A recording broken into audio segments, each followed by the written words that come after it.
கர்த்தருடைய பரிசுத்த நாமத்திற்கு மகிமை உண்டாவதாக. இந்த நிகழ்ச்சியின் மூலயமாக உங்கள் யாவரையும் சந்திப்பதிலே மிகுந்த மகிழ்ச்சி. உங்கள் யாவரையும் கர்த்தர் அதிகமாய் ஆசீர்வதிப்பாராக. தொடர்ந்து இந்த நிகழ்ச்சியை நீங்கள் பார்ப்பது எனக்கு ரொம்ப சந்தோஷம். அநேகர் தொலைபேசியின் மூலயமாக தொடர்பு கொள்ளுகிறீர்கள். உங்களுடைய விண்ணப்பங்களை, ஜெப விண்ணப்பங்களை நீங்கள் சொல்லும் பொழுது அதற்காக தொடர்ந்து என் தனிப்பட்ட ஜெபத்திலையும் உங்களுக்காக நான் ஜெபிக்கிறேன். கர்த்தர் நிச்சயமாய் உங்களுக்கு அவர் பெரிய அற்புதங்களை அவர் செய்ய வல்லமையுள்ளவராய் இருக்கிறார். ஒன்று மட்டும் சொல்ல நான் ஆசைப்படுகிறேன். எவ்வளோ பெரிய பாடு வேதனையோடு நீங்கள் இருந்தாலும், கஷ்டங்களோடு நீங்கள் இருந்தாலும், ஆண்டுடைய வசனம் சொல்லுகிறது, வானமும் பூமியும் மாறினாலும் என் வார்த்தை ஒருபொழுதும் மாறாது. அப்போ ஆண்டவர் இந்த வேளையில் உங்களோட பேசுகிற வார்த்தை தான் உங்கள் வாழ்க்கையில் மிகப்பெரிய மாற்றங்களை தரப்போகிறது. அந்த வார்த்தையை விசுவாசித்து ஜெபிக்க ஆரம்பிங்க. கர்த்தர் நிச்சயம் அற்புதத்தை அவர் செய்வார். ஆமென். இந்த நிகழ்ச்சி இன்னைக்கு புதிதாக பார்க்கிற பிள்ளைங்க யாராவது இருப்பீங்கனாலும் இயேசுவின் நாமத்தினாலே உங்களை நான் வாழ்த்துகிறேன். விசேஷமாக உங்களுக்கு தெரிந்தவர்களுக்கு இந்த நிகழ்ச்சியை நீங்கள் அறிமுகப்படுத்தணும். ஏன்னா தினமும் இரவு 9 மணிக்கு இந்த நிகழ்ச்சி ஒளிபரப்பாகிறது என்கிற காரியத்தை நீங்கள் தான் உங்கள் சொந்தக்காரர்களுக்கு, உங்கள் நண்பர்களுக்கு, உங்களுக்கு தெரிந்தவர்களுக்கு எல்லாருக்கும் இந்த நிகழ்ச்சியை நீங்கள் அறிமுகப்படுத்தினீங்கன்னா அநேகருக்கு இது மிகுந்த பிரயோஜனமாகும். தென்காசி மாவட்டம் மற்றும் திருநெல்வேலி மாவட்டம், கன்னியாகுமரி மாவட்டங்கள் முழுவதும் இது ஒளிபரப்பாகுகிறது. அதனால் இந்த இடங்களில் இருக்கிற பிள்ளைங்க உங்களுக்கு தெரிந்தவங்க இருப்பாங்கன்னா அதை நீங்கள் அவங்களுக்கு சொல்லி கொடுங்க. கர்த்தர் உங்களை அதிகமாய் ஆசீர்வதிப்பாராக. இந்த நாளிலும் ஆண்டுடைய வார்த்தைக்கு நேராக நாம் கடந்து செல்வோம். எனக்கு அருமையான தெய்வ பிள்ளைங்க, இந்த நிகழ்ச்சியை பார்க்கிற பிள்ளைகளுடைய வாழ்க்கையில வேதனையான அனுபவங்கள், மன பாரமான சூழ்நிலைகள், மிகப்பெரிய பிரச்சனையின் வழியாக எப்போ எங்களுக்கு இந்த கஷ்டங்கள் எல்லாம் மாறும், இந்த கண்ணீரெல்லாம் மாறவே மாறாதா? அனுதினமும் நான் பாடுகளுக்குள்ளதானே இருக்கிறேன். அனுதினமும் எனக்கு ஒரே வேதனை, கவலைகள் மாறும்னு பார்த்தா ஒரு கவலைக்கு நான் ஜெயம் கிடைத்து நான் மறுபடியும் வருகிறேன். மீண்டும் கவலை என்னை ஆட்கொள்ளுகிறது. பிரச்சனைக்கு மேல பிரச்சனை தான் வருகிறது. நான் எப்படி இதிலிருந்து நான் விடுதலையாகி சமாளிக்க போகிறேன்னு எனக்கு தெரியலையே என்று சொல்லி கலக்கத்தோடு இருப்பீங்கன்னா, உங்க வாழ்க்கைக்கு தேவன் சொல்லுகிற வசனத்தை நான் இன்றைக்கு உங்களுக்கு சொல்லி கொடுக்க போகிறேன். இந்த வசனத்தை நீங்க பிடித்து கொண்டு ஜெபம் பண்ணுங்க. நிச்சயமாய் கர்த்தர் ஒரு பெரிய அற்புதத்தை உங்க வாழ்க்கையில செய்வார். இல்ல எல்லாமே முடிந்து போன நிலைமையில் இருக்குது, என்ன செய்ய முடியும்? கர்த்தரால் அற்புதத்தை செய்ய முடியும். தலைக்கு மேல வெள்ளம் போயிருச்சு, இனிமே யாராலையும் என்னை காப்பாற்ற முடியாது என்று சொல்லி கண்ணீரோடு இருக்கிறீங்களா? தேவனுடைய வார்த்தை இந்த உலகத்தை உருவாக்கினது. அவருடைய வார்த்தையினால சகலத்தையும் ஆண்டவர் உருவாக்கினார். அதனால நம்பிக்கையோட, விசுவாசத்தோட இந்த நிகழ்ச்சியை பாருங்க. இன்னைக்கு கர்த்தர் உங்களுக்கு ஒரு பெரிய காரியத்தை அவர் செய்ய வல்லமையுள்ளவராய் இருக்கிறார். சங்கீதம் 34வது சங்கீதம் 5வது வசனத்தை நான் உங்களுக்காக வாசிக்கிறேன். அவர்கள் அவரை நோக்கி பார்த்து பிரகாசம் அடைந்தார்கள், அவர்கள் முகங்கள் வெட்கப்படவில்லை. வசனம் தெளிவாய் சொல்லுகிறது, அவர்கள் அவரை நோக்கி பார்த்தார்கள். பார்த்தீங்களா? இந்த வார்த்தை என்ன சொல்லுகிறது? உங்க வாழ்க்கையில என்ன வேதனைகள், கண்ணீர்கள், பிரச்சனை, பாடுகள் இருந்தாலும் தாவீது எழுதுகிற சங்கீதம் இது. அபிமெலேக்கு என்கிற ஒரு மனிதனிடத்துல தஞ்சம் புகும் பொழுது அவர் அதற்கு இடம் அனுமதி கொடுக்கல, விரட்டி எடுக்கப்படுகிறார் தாவீது. இந்த தேசத்தை நீ தங்கக்கூடாது என்று சொல்லி விரட்டி அடிக்கப்படுகிறார் தாவீது. என்ன பண்ணுவேன்னு தெரியலையே என்று சொல்லி தன் ஜீவனை காத்து கொள்ளும்படி வாழுவதற்கு ஒரு இடம் இல்லாமல் அலையும் பொழுதுதான் இந்த சங்கீதம் எழுதப்படுகிறது. கர்த்தரை நோக்கி பார்த்தார்கள். நான் ஆண்டவரையே நோக்கி பார்த்தேன், என் முகம் வெட்கப்பட்டு போகாதபடிக்கு என் முகத்தை பிரகாசிக்க பண்ணினீர். இந்த வேளையில் இந்த நிகழ்ச்சியை பார்க்கிற பிள்ளைங்க, ஐயா இன்னும் இந்த பிரச்சனை எனக்கு இருந்துகிட்டே இருக்கணும்னா, இந்த போராட்டம் எனக்கு இருந்துகிட்டே இருக்கணும்னா, இந்த கண்ணீர் வாழ்க்கையில நான் இருப்பேன், இன்னும் கொஞ்ச நாட்கள் என் வாழ்க்கை போயிடும், அவ்வளவுதான். நான் அவமானப்பட்டு போயிடுவேன், நான் வெட்கப்பட்டு போயிடுவேன். என் வாழ்க்கையில என்ன ஆகுமோன்னு எனக்கு தெரியல, எனக்கு நினைச்சாலே பயமா இருக்கிறது, இரவு நேரத்துல தூக்கம் வருவதில்லை, என் குடும்பத்துல நடக்கிற காரியங்களை நினைத்து நினைத்து, என் பிள்ளைங்க வாழ்க்கையில நடக்கிற காரியங்களை நினைத்து நினைத்து, என் தொழில் பிசினஸ்ல நடக்கிற காரியங்களை நினைத்து நினைத்து எங்க நான் வெட்கப்பட்டுருவேனோ, எங்க நான் தலை குனிந்து அவமானப்பட்டுருவேனோ என்று சொல்லி நான் நிம்மதி இழந்து போயிருக்கிறேன் அப்படின்னு சொல்லி இந்த நிகழ்ச்சியை பார்த்து கொண்டு இருக்கிறீங்களா? நீ கர்த்தர் உங்களை தான் பார்த்து சொல்லுகிறா, நீங்கள் கர்த்தரை நோக்கி பார்ப்பீர்கள் என்று சொன்னார் உங்க முகங்களை பிரகாசம் அடைய பண்ணுவார். நீங்க வெட்கப்பட்டு போக மாட்டீங்க. சூழ்நிலை குறித்து பயப்படுறீங்களா?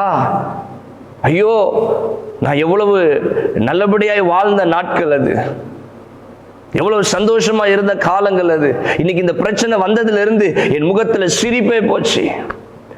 வீட்டை விட்டு வெளியே போகாம நான் வீட்டுக்குள்ளேயே அடங்கி கிடக்கிறேன். ஒரு சிறையிருப்பின் வாழ்க்கையை போல நான் இருக்கிறேன். என் முகத்தின் பிரகாசமே போச்சே. இன்னைக்கு ஆண்டவர் சொல்றாரு, நீ இருக்கிற இடத்துல கர்த்தரை நோக்கி பார்ப்பீங்கன்னா உங்க முகத்தை பிரகாசம் அடைய பண்ணுவார். நீங்க வெட்கப்பட்டு போக மாட்டீங்க. அல்லேலூயா. ஒரு மனிதனை குறித்து பார்க்க போகிறோம். அந்த மனிதன் ஆண்டவரை நோக்கி பார்த்த பொழுது அவருடைய வாழ்க்கை எப்படி மாறிச்சு என்பதை நம்ம தியானித்தோன்னு சொன்னா இன்னைக்கு உங்களுக்கு ரொம்ப ஆசீர்வாதமா இருக்கும். ஆமென். என்னோட வேதத்தை திருப்பிக் கொள்ளுங்க. மார்க் எழுதின சுவிசேஷம் 10ஆம் அதிகாரம் 46வது வசனத்தை நான் வாசிக்கிறேன். பின்பு அவர்கள் எரிகோவுக்கு வந்தார்கள். அவரும் அவருடைய சீஷர்களும் திரளான ஜனங்களும் எரிகோவை விட்டு புறப்படுகிற போது திமேயுவின் மகனாகிய பர்த்திமேயு என்கிற ஒரு குருடன் வழி அருகே உட்கார்ந்து பிச்சை கேட்டு கொண்டிருந்தான். அப்போ இந்த இடத்துல ஒரு பர்த்திமேயு என்கிற ஒரு குருடனை குறித்து சொல்லப்பட்டிருக்கிறது. அவன் பிறவிலேயே குருடனாய் இருந்தான். குடும்பங்கள் அவனை கைவிட்டது. வாழ்வாதாரம் அவருக்கு தெரியல, எப்படி என்ன செஞ்சு பிழைப்பது. கண்கள் இருந்தால் வேலை செய்து பிழைத்துக் கொள்ளலாம், பார்வை இல்லையே. அப்போ அவருக்கு தெரிந்த ஒரு வேலை பிச்சை எடுக்கிற வேலை. அவர் எங்க போய் பிச்சை எடுத்தாராமா? வழி அருகே எரிகோவுக்கு போகிற பாதை என்று சொல்லப்பட்டிருக்கிறது. அப்போ சாலை ஓரங்களிலே இருந்து ஏதோ ஒரு மரத்தடி நிழலோ ஏதோ ஒரு இடத்துல ஒரு ஓரமா இருந்து மனிதர்கள் நடந்து போகிற இடத்துல நின்று ஒவ்வொருவரையும் பார்த்து, ஐயா ஏதாவது எனக்கு ஒரு உதவி செய்யுங்க ஐயா, எனக்கு சாப்பாட்டுக்கு ஒரு வழி செய்யுங்க ஐயா அப்படின்னு சொல்லி அனுதினமும் பிச்சை எடுத்து வாழ்ந்த ஒரு மனிதன் தான் பர்த்திமேயு என்கிற ஒரு மனிதன். யாரையாவது நான் சார்ந்திருந்துதான் என் வாழ்க்கையை நான் நடத்தணும், யாராவது எனக்கு ஏதாவது கொடுத்தாதான் என் வாழ்க்கையை நடத்தணும், எப்பொழுது என் கை மற்றவர்களை ஏந்தி கொண்டிருக்குதுன்னு சொல்லி கலக்கத்தோட பார்த்து கொண்டிருக்கிறீங்களா? என் அன்பு தாயாரே, நான் இத்தனை நாள் வரைக்கும் என் கணவனுடைய கையவே நான் எதிர்பார்த்து வாழ்ந்தேன். இப்ப என் பிள்ளையினுடைய கையையும் நான் எதிர்பார்த்து வாழுகிறேன். என் வாழ்க்கை ஏன் இப்படி இருக்குது? நான் எப்பவுமே என் சொந்தக்காரருடைய உதவியே நான் நோக்கி பார்த்து வாழ வேண்டுமா? யாராவது எனக்கு தயவு செய்வாங்களா, ஒரு உதவி செய்வாங்களான்னு சொல்லி யாரையாவது நான் நோக்கி பார்க்கிற வாழ்க்கையா என்று சொல்லி கண்ணீரோடு இருக்கிறீங்களா?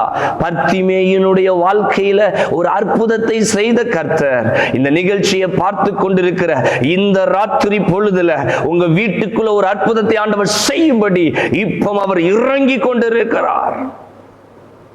எஸ், பர்த்திமேயுனுடைய வாழ்க்கை மாறினதே. நீங்க கர்த்தரை நோக்கி பார்ப்பீங்கன்னா பர்த்திமேயுனுடைய வாழ்க்கையில நடந்த அற்புதத்தை உங்க வாழ்க்கையில ஆண்டவர் செய்ய போகிறார். இப்பவுமே அந்த அற்புதம் உங்களுக்கு நடக்குங்க. நம்ம தொடர்ந்து தியானிப்போமே. அப்போ இந்த பர்த்திமேயு பிச்சை எடுக்கிற ஒரு வேலையை செய்து பார்வையை இழந்து போய் இருக்கிறார். அப்போ அங்க என்ன நடந்தது?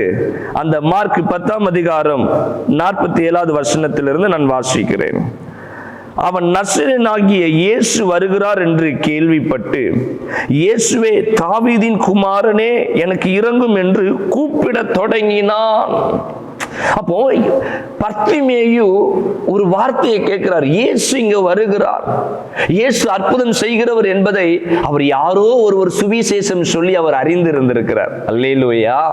அப்ப அந்த வார்த்தையை இருதயத்திலே வச்சுக்கிட்டு இருந்திருக்கிறார். அப்ப இயேசுப்பா வந்தா எனக்கு அற்புதம் நடந்துரும், அவரை தேடி எனக்கு போக கண் பார்வை இல்லையேன்னு சொல்லி நெடு நாட்களாய் காத்து கொண்டே இருந்திருக்கிறார். என்னைக்காவது இயேசுப்பா வருவாரா, என்னைக்காவது இயேசுப்பா இந்த பாதையில வரமாட்டாரா? எத்தனையோ மனிதர்கள் போகிறாங்களே. அவர் கலிலேயாவுக்கு போனார், அவர் கடலோரங்களை நடந்து போனார், அவர் எங்கெங்கெல்லாமோ போனார் என்று சொல்லி நான் கேள்விப்படுகிறேனே. இந்த இடத்துக்கு அவர் வரமாட்டாரா என்று சொல்லி காத்து கொண்டிருந்தார். அவர் காத்து கொண்டிருந்தது ஒரு நாள் நிறைவேற ஆரம்பித்தது. பர்த்திமேயு காத்து கொண்டிருந்தது ஒரு நாள் நடக்க ஆரம்பித்தது. இயேசு எப்பமாவது இந்த வீதியில வரமாட்டாரா? அதே போல அற்புதத்துக்காய் காத்து கொண்டு இருக்கிறீங்களா? இயேசு அப்பா எனக்கு எப்போ ஒரு அற்புதத்தை செய்வார், எப்போ எனக்கு ஒரு விடுதலையை தருவார், எப்போ என் சிறையிருப்பு மாறும்? நீ காத்து கொண்டு இருக்கிறீங்களா? இயேசு கிறிஸ்து உங்க வீட்டுக்குள்ள இறங்கி வந்திருக்கிறாருங்க. அவருடைய பிரசன்னம் உங்களை நிரப்பி கொண்டு இருக்கிறது, அவருடைய மகிமை உங்களை தொட்டு கொண்டு இருக்கிறது. உங்களை பத்தி எனக்கு என்ன தெரியும்? இந்த நிகழ்ச்சியை பார்க்கிற பிள்ளைங்க என்ன வேதனையோட பார்க்கிறீங்கன்னு சொல்லி எனக்கு எப்படி தெரியும்? இன்னைக்கு பேசுகிறவர் ஆவியானவர். நீங்கள் ஆராதிக்கிற தேவன் இன்றைக்கு உங்களோட அவர் பேசிக் கொண்டிருக்கிறார். அன்னைக்கு பர்த்திமேயு இருக்கிற இடத்தை தேடி என் இயேசு ராஜா வந்தாரப்பா. இன்னைக்கு நீ இருக்கிற இடத்தை தேடி வந்திருக்கிறார். அப்போ பர்த்திமேயு அதை கேள்விப்படுகிறார். இயேசு வந்திருக்கிறார் என்பது அறிந்தவுடன் அவன் செய்தது என்ன தெரியுமா? தாவீதின் குமாரனே என்று சொல்லி அவர் கூப்பிட தொடங்கினார். அப்ப நம்ம சங்கீதம் 34 நம்ம பார்த்தோம். அவர்கள் அவர்களை நோக்கி பார்த்தார்கள், முகங்கள் பிரகாசம் அடைந்தன, வெட்கப்பட்டு போகவில்லை. இந்த குருடனால பார்க்க முடியாது, ஆனா கேட்க முடிஞ்சிச்சு, கேட்க முடிஞ்சது. அவர் இயேசு கிறிஸ்து வந்திருக்கிறார் என்பதை கேட்ட மாத்திரத்தில் வாய்கள் திறக்க ஆரம்பித்தது. தாவீதின் குமாரனே எங்களுக்கு இறங்குங்கப்பா, எனக்கு இறங்குங்கப்பான்னு சொல்லி கூப்பிட தொடங்கினான். எனக்கு அருமையான பிள்ளைங்களே, இன்னைக்கு ஆண்டவர் உங்களோட பேசுகிற வார்த்தையினுடைய கரு என்ன தெரியுமா? நீங்க ஆண்டவரை நோக்கி பார்ப்பீங்கன்னா, நீங்க கர்த்தரை நோக்கி கூப்பிடுவீங்கன்னா, நீங்க எந்த நிலைமையில் இருந்தாலும் உங்களை அவர் விடுவிப்பார். உங்களுக்கு அவர் தேவையை சந்திப்பார், உங்களுக்கு தேவையான சுகத்தை கொடுப்பார், உங்க வீட்டுக்குள்ள இருக்கிற பிரச்சனையை மாற்றுவார். நம்ம செய்ய வேண்டியது என்ன தெரியுமா? அவரை நோக்கி பார்க்கணும், அவரை நோக்கி கூப்பிடணும். இன்னைக்கு நமக்கு ஒரு தேவன் வந்த உடனே எந்த மனுஷன் உதவி செய்வான்னு காத்து கொண்டு இருக்கிறோம்.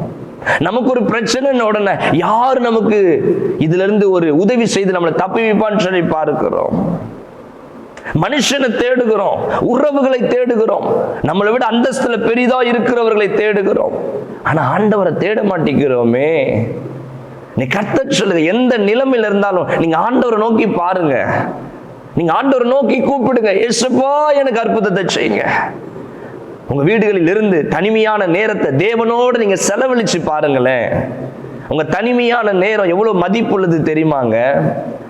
நீங்க நினைக்கிறீங்க, ஐயோ என்னடா வாழ்க்கை, என்னத்தான் வாழ்ந்து கொண்டு இருக்கிறோம். உன் தனிமையான நேரம் தேவனோடு நீ செலவழிக்க ஆரம்பிச்சுட்டேன்னா, உங்களை மாதிரி இந்த உலகத்துல கொடுத்து வச்சாலும் யாரும் இருக்க மாட்டாங்க. நான் சொல்லுகிறேன், உங்க தனிமையான பொழுது இயேசுவோட இருக்குன்னு சொன்னா, இந்த உலகத்திலேயே பாக்கியவான்கள் நீங்கள தாங்க இருப்பீங்க, நீங்களா தான் இருப்பீங்க. ஒரு வீதியில ஒரு அந்த நேரத்துல கூப்பிட்ட மனுஷனுக்கு ஆண்டவர் இறங்கி வந்து அற்புதம் செய்வாருன்னா, அவருடைய சன்னிதானத்தில் அமர்ந்திருந்து இரவும் பகலும் அவரை நோக்கி பார்த்து கூப்பிடுகிற பிள்ளைகளுக்கு அவர் மனம் இறங்காமல் இருப்பாரோ? நீங்க ஆண்டவரை நோக்கி கூப்பிடுங்க, கர்த்தரை நோக்கி பாருங்க, உங்க முகத்தை அவர் பிரகாசிக்க பண்ணுவார். இந்த குருடன் அப்படித்தான் ஆண்டவரை நோக்கி கூப்பிட்டான். கூப்பிட்ட மாத்திரத்தில் என்ன தெரியுமா நடந்துச்சு? 48வது வசனம். அவன் பேசாது இருக்கும்படி அநேகர் அவனை அதட்டினார்கள். இது என்னடா வம்பா போச்சு, இது என்ன வம்பா போச்சு? குருடர் கூப்பிடுறார், பர்த்திமேயு குருடர் கூப்பிடுறான், தாவீதின் குமாரனே எனக்கு இறங்குங்கப்பா, எனக்கு இறங்குங்கப்பா. சுற்றி இருக்கிறவங்க எல்லாம் பாக்குறாங்க, இயேசுவோட இருக்கிறவங்க பார்த்து என்ன செஞ்சிருக்கணும்? ஐயோ அங்க ஒரு குருடர் இருக்கிற, ஆண்டவரே அவனுக்கு சுகத்தை கொடுத்துருவோன்னு சொல்லி கூட்டிட்டு போய் சுகத்தை வாங்கி கொடுத்துருக்கணும். அதை விட்டுட்டு இவங்க என்ன பண்றாங்களாமா? அதட்டுறாங்க. சும்மா சத்தம் போடாத, சத்தம் போடாதே, அமைதியா இரு. அதட்டுறாங்க. பாத்தீங்களா? அது வரைக்கும் யாரும் அதட்டல, அமைதியா இருக்கிற வரைக்கும் யாரும் அதட்டல. ஆனா எப்போ இயேசுவை நோக்கி கூப்பிட்டார்களோ அப்பொழுது அதட்டினார்கள். இந்த நிகழ்ச்சியை பார்த்து கொண்டிருக்கிற அருமையான தேவ பிள்ளையே, நீ ஜெபிக்காத வரைக்கும் உனக்கு பிரச்சனை வராது. நீங்க ஜெபிக்காத வரைக்கும் உங்களை யாரும் எந்த தொந்தரவும் பண்ண மாட்டாங்க. பிசாசு தொந்தரவே பண்ண மாட்டான். ஆனா நீங்க ஜெபிக்க ஆரம்பிச்சிட்டீங்கன்னா, நீங்க ஆண்டவரை நோக்கி கூப்பிட ஆரம்பிச்சிட்டீங்கன்னா பிசாசுக்கு பிடிக்காது. அவன் உடனே வருவான், உடனே வருவான், உங்க ஜெபத்தை கேட்டுக்கும்படி வருவான். நீங்க ஆண்டவரை நோக்கி கூப்பிடாதபடிக்கு அவன் சில பிரச்சனைகளை கொடுப்பான். இது என்ன வம்பா போச்சு ஆண்டவரே, ஜெபிச்சாதான் விடுதலை கிடைக்கும் நாங்க நினைச்சா ஜெபிச்சாதான் பிரச்சனை வரும்னு சொல்றீங்களே, அப்போ எதுக்கு ஜெபிக்கணும்? நான் உங்களுக்கு ஒரு காரியத்தை நான் கற்றுக் கொடுக்க விரும்புகிறேன். இயேசு கிறிஸ்து 40 நாட்கள் உபவாசித்து அவர் ஜெபித்தார். ஜெபித்து முடித்த பிறகு தேவ தூதர்கள் வந்தார்களா, பிசாசு வந்தானா? நினைச்சு பாருங்க. இயேசு கிறிஸ்து 40 நாட்கள் அவர் ஜெபித்த பிறகு தேவ தூதர்கள்லாம் வரல, பிசாசு சோதிக்கும்படி வருகிறான். ஆனா ஆண்டவர் ஜெயம் எடுக்க உதவி செய்தாரே, பிதாவானவர் இயேசு கிறிஸ்து ஜெயம் எடுக்க உதவி செய்தாரே, பிசாசு அப்புறப்பட்டு போனான். எனக்கு அருமையான பிள்ளைங்களே, நீங்க ஜெபிக்கிறது பிசாசுக்கு பிடிக்காது. உங்களை உட்கார்ந்து கவலைப்பட வைப்பான், அல வச்சுக்கிட்டு இருப்பான், என்னத்தையாவது உட்கார்ந்துட்டு அப்படியே யோசிக்க வச்சுக்கிட்டே இருப்பான். ஆனா உங்களை ஜெபிக்க மட்டும் பிசாசு விடவே மாட்டான். ஏன்னா நீங்க ஜெபிச்சிட்டீங்கன்னா கர்த்தர் உங்களுக்கு அற்புதத்தை செய்து விடுவார். நிகழ்ச்சியை பார்க்கிற பிள்ளைங்களை பார்த்து நான் சொல்றேன், என்ன தடைகள் வந்தாலும் சரி, என்ன பிரச்சனைகள் வந்தாலும் சரி, உன் ஜெபத்துக்கு இடம் கொடு.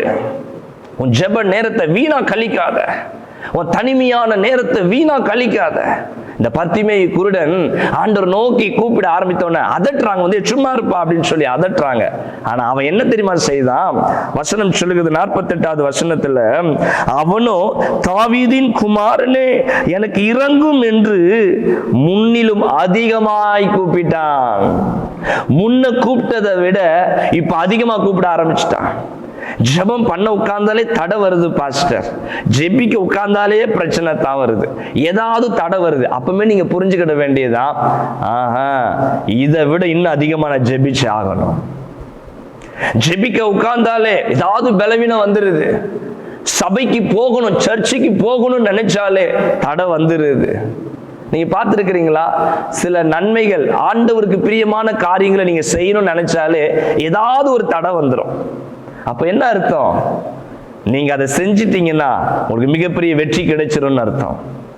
நீங்க அதை செஞ்சிட்டீங்கன்னா கர்த்தர் உங்க முகத்தை பிரகாசிக்க பண்ணுவார் என்ற அர்த்தம். இந்த குருடை முன்னிலும் அதிகமாய் சத்தமாய் கூப்பிட்டான். உங்க ஜெப டைம் வேஸ்டா போதா? உங்க குடும்பத்துல சில பிரச்சனைகள் இருக்குதா, பாடு இருக்குதா? நீங்க செய்ய வேண்டியது காரியம் என்ன தெரியுமா? உன் 1/2 மணி நேர ஜெபத்தை இன்னும் 1 மணி நேரமாய் மாற்று. 1 மணி நேர ஜெபத்தை 2 மணி நேரமாய் மாற்றுங்க. தேடுங்க, எப்போ நான் ஜெபிக்கலாம், எந்த தருணத்துல ஜெபிக்கலாம். வீட்டுல வேலையா இருக்குது, என்ன பண்றது? வேலை முடித்து எப்போ எனக்கு ஓய்வு கிடைக்குது அந்த நேரத்துல நான் உட்கார்ந்து ஜெபிப்பேன். இல்லை எனக்கு ஓய்வே கிடைக்கல. ஒரு சகோதரி சொன்னாங்க என்னிடத்துல, பாஸ்டர் காலையில அவங்க வீட்டுல ஹோட்டல் வைத்து நடத்தி கொண்டு இருக்கிறாங்க. அப்போ 5 மணில இருந்து வேலை ஆரம்பிச்சிடும். ஹோட்டல் வச்சிருக்கிறவங்க தெரியும், காலையிலேயே மாவாட்டி அந்த வடை சுட்டு என்னென்ன டிஃபன் ஐட்டம் மத்தியானத்துக்குன்னு சொல்லி எப்பவும் வேலை தானாமா. அந்த சகோதரி சொன்னாங்க, காலையிலிருந்து இரவு 11 மணி வரைக்கும் எனக்கு வேலை தான் இருக்கும். ஆனா அதன் மத்தியில இரவு நேரத்துல உபவாசம் இருந்து இரவு 11 மணிக்கு மேல நான் ஜெபம் பண்ணுவேன். 11 மணிக்கு சில மணி நேரம் அவர்கள் ஜெபித்து விட்டு அவர்கள் நடுராத்திரி தாண்டி அவர்கள் நித்திரைக்கு போவாங்களாம், தூக்கத்துக்கு போயிட்டு 5 மணிக்கு முன்பதாக எழுந்து மீண்டும் தன்னுடைய ஹோட்டல் வேலைக்காக தன் வீட்டுகளில் எல்லா வேலையும் செய்வாங்களாம். நினைச்சு பாருங்க, ஜெபத்தின் மீது எவ்வளவு ஒரு அன்பு, ஜெபத்தின் மீது எவ்வளவு பெரிய ஒரு தாகம். இரவு நேரங்கள் அவங்களுக்கு 11 மணிக்கு மேலதான் ஓய்வு கிடைக்குது. காலையிலிருந்து வேலை வேலை. அவங்களுக்கு 2 சின்ன பிள்ளைங்க இருக்கிறாங்க, வயதான அத்தை மாமா வீட்டில் இருக்கிறாங்க, ஏழ்மையான குடும்பம். இந்த ஹோட்டல் வேலைக்கு வேலைக்காரர்கள் வச்சு செய்தா, அவங்களுக்கு சம்பளம் கொடுத்தா கட்டுப்படி ஆகாது. ஒரு மனுஷியா எல்லா வேலையும் பார்த்துட்டு நாள் முழுவதும் வேலை, இரவு 11 மணிக்கு மேல ஓய்வு, அந்த நேரத்தில் அவங்க ஜெபிக்க உட்காருதாங்கன்னா அதுதாங்க ஜெபத்தின் மீது தாகம். ஜெபத்தின் மீது தாகம். இந்த மனிதனை அதட்டுனாங்க, அவன் இன்னும் அதிகமாய் சத்தமிட்டான். உங்க வாழ்க்கையில ஜெபம் பண்ண விடாம போராட்டம் வருதா, நீங்க ஜெபத்தை அதிகமாக்குங்க. பாஸ்டர் என்னால ஜெபிக்கவே முடியலையே, ஆண்டவர்கிட்ட போராடுங்க. ஆண்டவரே எனக்கு ஜெப ஆவியை ஊற்றுங்க. ஏன்னா பைபிள் சொல்லுது, அவர்களை நோக்கி பார்த்தார்கள், அவர்கள் முகங்கள் பிரகாசம் அடைந்தன. ஆண்டவரை நோக்கி பார்க்காம ஒன்றும் நடக்காது. நம்ம சும்மா வந்து உட்கார்ந்துட்டு இருக்கும்பொழுது ஆண்டவர் வந்து ஆசீர்வதிச்சிருவார்னா நடக்குமா? நடக்காதுமா. எனக்கு அருமையான தேவ பிள்ளைங்களே, நீங்க கர்த்தரை நோக்கி பார்ப்பீங்கன்னா உங்களுக்கு அற்புதம் நடக்கும். நடந்தது என்ன தெரியுமா? இவன் அதிகமாய் சத்தம் இடும் பொழுது நடந்த காரியம் 49வது வசனம். இயேசு நின்று அவனை அழைத்து வர சொன்னார். அல்லேலூயா. இயேசுப்பா அவர் போற வழியில நிக்கிறாரு. என்னப்பா சத்தங்க கேக்குது? ஒரு குருடன் கூப்பிட்டுட்டே இருக்கான், அவனை அழைச்சிட்டு வாங்க. அவன் ஒரு பெரிய விஐபி கிடையாது, ஒரு பெரிய வசதியானவன் கிடையாது, பெரிய மனிதன் கிடையாது, பிச்சைக்காரன். ஆண்டவர் சொன்னார், அவனை அழைச்சிட்டு வாங்க, அவனை என்கிட்ட கூட்டிட்டு வாங்க. கூட்டிட்டு வந்துட்டு ஆண்டவர் சொல்லுகிறார், மகனே உன் விசுவாசம் உன்னை ரட்சித்தது, நீ போனாரு. அவன் கண்கள் திறக்கப்பட ஆரம்பித்தது, அவன் கண்கள் பார்வையடைய ஆரம்பித்தது. அன்று முதல் அவன் இனி குருடன் என்று அழைக்கப்படாமல் எல்லாரை போல ஒரு மனிதன் என்று அழைக்கப்பட ஆரம்பித்தான். இத்தனை வருஷம் அவனுக்கு ஒரு பேர் இருந்துச்சு. அவனை யாரும் பர்த்திமேன்னு கூப்பிட்டுருக்க மாட்டாங்க. அந்த தெருவில் ஒரு குருடன் இருப்பான்ல, அந்த ரோட்ல ஒரு குருடன் இருப்பான்ல, பார்த்திருக்கிறீங்களா? அவனுடைய பெயரே குருடன் குருடன் குருடன் என்று அழைக்கப்பட்டது. அந்த குருடன் என்கிற பெயர் இயேசு அவனை தொட்ட நேரத்திலிருந்து மாற ஆரம்பித்தது. இன்னைக்கு உங்க வீட்டை பார்த்து கடன்கார குடும்பம் சொல்றாங்களா? இயேசப்பா இன்னைக்கு உங்களை பார்த்து சொல்றாரு, கடன்கார குடும்பம் என்கிற பெயர் மாறுகிறது. இந்த குடும்பம் ஒரு பிசாசு பிடியில சிக்கப்பட்ட குடும்பம் சொல்றாங்களா? இந்த பெயரை கர்த்தர் இன்றோடு மாற்றுகிறார். இந்த குடும்பம் ஒரு சபிக்கப்பட்ட குடும்பம் என்று சொல்றாங்களா? உங்க உறவுக்காரர்கள், உங்க நண்பர்கள், இன்னைக்கு கர்த்தர் உங்களை பார்த்து சொல்கிறார், இந்த பெயரை நான் மாற்றி போடுகிறேன். இந்த உலகம் உங்களுக்கு என்ன பெயர் வச்சுக்கிட்டு இருக்கு? இந்த உலகம் உங்களை எப்படி அழைத்து கொண்டிருக்கிறது? திக்கற்றவர்கள் யாருமே கிடையாது. அவங்களுக்குலாம் யாரும் சப்போர்ட் பண்ண மாட்டாங்க. அது ஒரு ஏழையானவங்க, அவங்க ஒரு கூலி வேலை செய்யறவங்க. அதாவது அந்த ஓட்டு வீடு தான் அவனா, அந்த கூலி வேலை பார்க்கறாங்களே அவங்களா அப்படின்னு சொல்லி உங்களை ஒரு மாதிரி அடையாளமா சொல்றாங்களா? அந்த குடிகாரன் வீடு, அந்த குடிகாரனுடைய பிள்ளைகள் வீடு, அதோ அந்த பொம்பளையா, அந்த சகோதரியா, அதான் அந்த ஒரு ஓலப்பெற வீடா அப்படின்னு சொல்லி உங்களை இந்த உலகம் வேறு விதமாய் உங்களை அழைக்கிறதா? இயேசப்பா தீர்க்க தரிசனமாய் இன்னைக்கு உங்களோட அவர் பேசிக்கொண்டு இருக்கிறார். இந்த சிறுமையை கொண்டு குருடன் என்கிற பெயரை மாற்றி அந்த மனிதனை பர்த்திமே என்று அழைக்க வைத்தார் ஆண்டவர். காரணம், அவன் கண்கள் திறக்கப்பட்டுச்சு, அவன் முகம் பிரகாசம் அடைந்தது. இந்த உலகத்தை அவன் பார்க்க ஆரம்பித்தான், தன்னை அதட்டினவர்களையும் பார்த்தான், இயேசுவையும் அவன் பார்த்தான். அல்லேலூயா. எனக்கு அருமையான தேவ பிள்ளைங்களே, இன்னைக்கு நம்ம வசனத்தை நோக்கி பார்த்தோம். அவர்களை நோக்கி பார்த்தார்கள். யார? ஆண்டவரை நோக்கி பார்க்கும் பொழுது, கர்த்தரை நோக்கி நீங்க கூப்பிடும் பொழுது உங்க முகங்களை அவர் பிரகாசம் அடைய பண்ணி நீங்கள் வெட்கப்படையாதபடிக்கு, வெட்கப்பட்டு போகாதபடிக்கு அவர் செய்வாருங்க. எனக்கு அன்பு தேவ பிள்ளைங்களே, இந்த வேளையில் ஆண்டவரை நோக்கி பார்த்து ஜெபிப்போமா? கண்களை மூடி. மகிமையும் கனமும் உள்ள எங்கள் நல்ல பிதாவே, அன்பான பிள்ளைங்க கண்ணீரோடு வேதனையோடு இந்த நிகழ்ச்சியை பார்த்து கொண்டிருக்கிறாங்கப்பா. நான் வெட்கப்பட்டு போயிட்டேனே, நான் அவமானப்பட்டு போயிருக்கிறேனே, நான் என்ன செய்வேன் என்று சொல்லி நிற்கிறாங்கப்பா. அந்த குருடனுக்கு அற்புதத்தை செய்த கர்த்தர் இந்த வேளையில யார் யார் இருதயத்திலிருந்து ஜெபித்துக் கொண்டிருக்கிறார்களோ, இவர்கள் உம்மை நோக்கி பார்க்கிறபடியினால், இவர்கள் உம்மை நோக்கி கூப்பிடுகிறபடியினால் இவர்களுக்கு ஒரு அற்புதத்தை செய்வீராகப்பா. இவங்க முகம் பிரகாசம் அடையட்டும், இவர்கள் வெட்கப்பட்டு போகாதபடி, இவர்கள் இருக்கிற அதே ஊர்களிலே, தெருக்களிலே, பகுதிகளிலே இந்த பிள்ளைகளை நீங்க மேன்மைப்படுத்த போவதற்காக ஸ்தோத்திரம். பிள்ளைங்களை ஆசீர்வதிங்க, ஆசீர்வதிங்க, ஆசீர்வதிங்க. இயேசு கிறிஸ்துவின் நாமத்தில் ஜெபிக்கிறோம் எங்கள் பிதாவே, ஆமென். கர்த்தர் உங்களை அதிகமாய் ஆசீர்வதிப்பார். நிச்சயமா ஆண்டவர் உங்களோட அவர் பேசியிருக்கிறார் என்பதை நான் விசுவாசிக்கிறேன். அதனால நீங்க இனி கவலையே படாதீங்க. கர்த்தர் உங்களோட துணையா இருக்கிறார். நிச்சயமாய் நாளைய தினத்திலேயே நம்ம சந்திப்போம். கர்த்தர் உங்களோடு கூட இருப்பாராக. ஆமென். ஆராதிப்போமே அவரை.